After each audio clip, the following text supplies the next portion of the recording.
துபாயின் அல் குத்ரா ஏரியின் அமைதியான சூழலில் இந்திய வம்சாவளியை சேர்ந்த சௌரப் ஜெயின் தனது குடும்பத்துடன் வார இறுதியை மகிழ்வோடு கழித்து கொண்டிருந்தார்.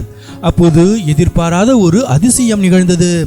வழக்கமான ஒரு மாலை பொழுதாக தொடங்கிய அந்த நேரம் ஒரு மறக்க முடியாத தருணமாக சௌரப் ஜெயின் குடும்பத்தாருக்கு மாறியது.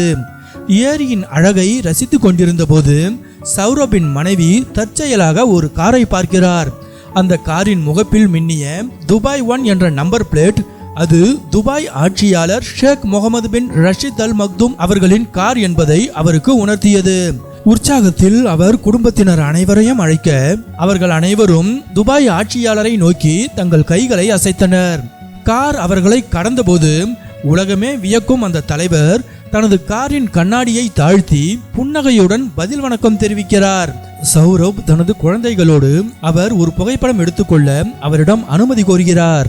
அந்த மாபெரும் தலைவர் சற்றும் தயக்கமின்றி குழந்தைகளை அருகில் அழைத்து புகைப்படம் எடுத்துக்கொண்டதுடன் சௌரபின் மகளுக்கு அன்போடு கோல்டு காஃபி ஒன்றையும் பரிசாக வழங்கினார். மேலும் அவர் குழந்தைகளிடம் கடவுள் உங்களை ஆசீர்வதிக்கட்டும் என்று வாழ்த்தினார்.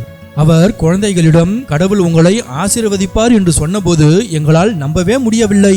அவருடைய எளிமையை பற்றி கேள்விப்பட்டிருக்கிறேன். இன்று அதனை நேரில் பார்த்தது என் பாக்கியம் என நெகிழ்ச்சியுடன் கூறுகிறார் சௌரப்.